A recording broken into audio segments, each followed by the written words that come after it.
നമസ്കാരം. ഈ വോയിസ് ബോക്സിന്റെ ഉള്ളില് രണ്ട് സ്ട്രക്ചേഴ്സ് ഉണ്ട്. വോക്കൽ കോർഡ്സ് എന്ന് പറയും. അതിന്റെ ചലനം കൊണ്ടാണ് ശബ്ദം പുറത്തോട്ട് വരുന്നത്. അപ്പോൾ ഈ വോയിസ് ബോക്സിനകത്തുള്ള വോക്കൽ കോർഡ് എന്ന് പറയുന്ന ആ വോക്കൽ കോർഡിന്റെ സ്ട്രക്ചറിനെ പറ്റി അറിഞ്ഞാൽ മാത്രമേ ഈ റിൻകീസ് എഡിമ പറ്റി നിങ്ങൾക്ക് മനസ്സിലാവത്തുള്ളൂ. അപ്പോൾ ആ വോക്കൽ കോർഡിന്റെ സ്ട്രക്ചർ എന്ന് പറയുന്നത് 3 ലെയർ ആയിട്ടാണ് കാണുന്നത്. ആദ്യത്തെ ലെയർ എപ്പിത്തീലിയൻ എന്നും, രണ്ടാമത്തെ ലെയർ ലാമിന പ്രോപ്രിയ എന്നും, മൂന്നാമത്തെ ലെയർ ബോഡി എന്നും. ഞാൻ പിക്ചർ കാണിച്ചു തരാം. അപ്പോൾ ഈ പിക്ചർ വലത് സൈഡിൽ പിക്ചറിൽ കാണാൻ പറ്റും. അപ്പോൾ ഈ ലാമിന പ്രോപ്രിയ രണ്ടാമത്തെ ലെയറാണ്. ഈ രണ്ടാമത്തെ ലെയർ 3 ആയിട്ട് തിരിക്കാൻ പറ്റും. അതിലെ ആദ്യത്തെ ലെയറാണ് റിൻകി സ്പേസ്. അപ്പോൾ ഈ റിൻകി സ്പേസിൽ ഒരു ജെലാറ്റിൻ പോലെ ഒരു മെറ്റീരിയലാണ്. അപ്പോൾ ആ റിൻകി സ്പേസിൽ നീര് കൂടുമ്പോഴാണ് ഈ റിൻകീസ് എഡിമ വരുന്നത്. ആ നീര് കൂടുമ്പോൾ എന്ത് പറ്റും? ഇത് വോക്കൽ കോർഡിൻ്റെ ലേസാ പറയുന്നത്. അപ്പം അതിൽ നീര് കൂടുമ്പം ഓട്ടോമാറ്റിക്കായിട്ട് വോക്കൽ കോർഡിൽ നീര് വരും.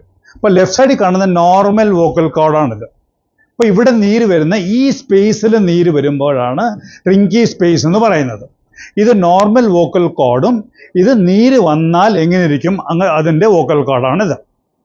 ഇപ്പോൾ ഇതിൻ്റെ കാരണം ഒരുപാട് പുകവലിക്കുന്ന ആൾക്കാർക്കുണ്ടാവും. വോയിസ് ശബ്ദം മിസ്യൂസ് ചെയ്യുന്ന ഒരുപാട് ഷൗട്ട് ചെയ്യുന്ന ആൾക്കാർക്ക്, മിമിക്രി ആർട്ടിസ്റ്റിന് അങ്ങനത്തെ ആൾക്കാർക്ക് ഉണ്ടാവും. പിന്നെ തൈറോയിഡിൻ്റെ ദേഹത്ത് തൈറോയിഡിൻ്റെ ഹോർമോണിൻ്റെ ലെവൽ കുറവാണെങ്കിൽ ഉണ്ടാവാം. പിന്നെ സിവിയർ ആസിഡ് റിഫ്ലക്ഷൻ ആണെങ്കിൽ ഉണ്ടാവും. ഇതാണ് നോർമൽ റീസൺസ്, വരുന്ന കാരണങ്ങൾ. പേഷ്യൻ്റെ കംപ്ലൈൻറ്റ് ശബ്ദ വ്യത്യാസം പതുക്കെ കൂടി വരും. ത്രോട്ട് ഇറിറ്റേഷൻ വരും. ഒരുപാട് നേരം സംസാരിക്കാൻ പറ്റത്തില്ല, ചുമയ്ക്കും സംസാരിക്കുമ്പം. ഇപ്പോൾ ഇത് സ്ത്രീകൾക്കും ആണുങ്ങൾക്കും ഓൾമോസ്റ്റ് സെയിമാ. കുറച്ച് സ്ത്രീകൾക്ക് കുറച്ച് കൂടുതലായിരിക്കും. അഥവാ ഈ റിൻകീസ് എഡിമ ഉള്ള ഒരു പേഷ്യൻ്റ് ഒരു സ്ത്രീ ഫോണിൽ സംസാരിക്കുകയാണെങ്കിൽ നമ്മൾ പെട്ടെന്ന് പുരുഷൻ്റെ സൗണ്ട് ആവണമെന്ന് നമുക്ക് തോന്നിപ്പോകും. ഒരു മാസ്കുലിൻ വോയിസ് ആയിട്ട് മാറും അവരുടെ. അപ്പോൾ ഇത് നമ്മൾ കൺഫേം ചെയ്യുന്നത് ഒരു എൻഡോസ്കോപ്പി, ഫ്ലെക്സിബിൾ എൻഡോസ്കോപ്പി മൂക്ക് വഴിയിട്ട് വോയിസ് ബോക്സിൽ നോക്കുമ്പോൾ നമുക്കറിയാൻ പറ്റും. ഇതൊരു OPD പ്രൊസീജിയറാണ്. മൂക്ക് വഴിയിട്ട് നേരെ തൊണ്ടിലോട്ട് പോയി ഒരു സ്പെഷ്യൽ പ്രിപ്പറേഷൻ ഒന്നും വേണ്ട. ഒരു 5 കോപ്പറേറ്റീവ് ആണെങ്കിൽ 5 മിനിറ്റ്സിൻ്റെ ആവശ്യമേ ഉള്ളൂ. അപ്പോൾ അങ്ങനെ എൻഡോസ്കോപ്പി ചെയ്യുകയാണെങ്കിൽ റൈറ്റ് സൈഡിൽ കാണുന്ന പിക്ചറിനെ പോലെ നീരുള്ള വോക്കൽ കോർഡ്സ് കാണാം. അതിൻ്റെ റിയൽ പിക്ചറും കാണിച്ചു തരാം. നോർമലായിട്ട് നിങ്ങൾ കമ്പയർ ചെയ്താട്ടെ. ലെഫ്റ്റ് സൈഡിൽ കാണുന്നത് നോർമൽ വോക്കൽ കോർഡ്സും റൈറ്റ് സൈഡിൽ കാണുന്ന നോർമൽ വോക്കൽ കോർഡ്സും റൈറ്റ് സൈഡിൽ കാണുന്ന നല്ല നീരായിട്ടുള്ള വോക്കൽ കോർഡ്സാണ് നിങ്ങൾ കാണുന്നത്. അത് റിയൽ പിക്ചേഴ്സ് ആയിരുന്നു. ഇപ്പോൾ ഇതിന് ഇനി പ്രത്യേകം ഇൻവെസ്റ്റിഗേഷൻ വേണം എന്നില്ല, നിർബന്ധമില്ല. ചെയ്യണം എന്നുണ്ടെങ്കിൽ സ്ട്രോബോസ്കോപ്പിയും വോയിസ് അനാലിസിസ് വേണമെങ്കിൽ ചെയ്യാം. അതിൻ്റെ ഫൈൻഡിങ്സ് ഉണ്ട്. ഇത് പേഷ്യൻ്റ് ടീച്ചിങ് പ്രോഗ്രാം ആയതുകൊണ്ട് ഞാൻ ഡീറ്റെയിൽ ആയിട്ട് ചെല്ലുന്നില്ല. ഇപ്പോൾ ഇതിൻ്റെ ട്രീറ്റ്മെൻറ്റ്. അപ്പോൾ ആദ്യം പേഷ്യൻ്റ് പറഞ്ഞ് മനസ്സിലാക്കണം ഈ കാരണം കൊണ്ടാണ് നിങ്ങൾക്ക് വന്നിരിക്കുന്നത്. ഏതാ? അവർ സ്മോക്കിംഗ് ഉണ്ടായിരിക്കാം, വോയിസ് അബ്യൂസ്, ഒരുപാട് വോയിസ് യൂസ് ചെയ്യുന്ന ആൾക്കാർ കൊണ്ടായിരിക്കാം, യൂസ് ചെയ്തുകൊണ്ടായിരിക്കാം, അസിഡിറ്റി കൂടുതലുണ്ടായിരിക്കാം, അല്ലെങ്കിൽ നിങ്ങളുടെ തൈറോയിഡ് ആദ്യമായിട്ടാണ് ഡയഗ്നോസ് ചെയ്യുന്നത്, തൈറോയിഡ് ദേഹത്ത് അതിൻ്റെ ലെവൽ കുറവാണ്, അതുകൊണ്ടായിരിക്കാം എന്ന് പറഞ്ഞ് മനസ്സിലാക്കി അതൊക്കെ നിർത്താൻ പറയണം, അതൊക്കെ ട്രീറ്റ് ചെയ്യാൻ പറയണം. ട്രീറ്റ് ചെയ്താൽ ശരിയാവത്തുള്ളൂ. ഇനി ഇത് 4 ഗ്രേഡായിട്ടുണ്ട്. അപ്പോൾ സിവിയർ ആണെങ്കിൽ നമ്മൾ ഓപ്പറേഷൻ ചെയ്തേ പറ്റൂ. അപ്പോൾ ഞാൻ നേരത്തെ ഒരു പിക്ചർ കാണിച്ചു.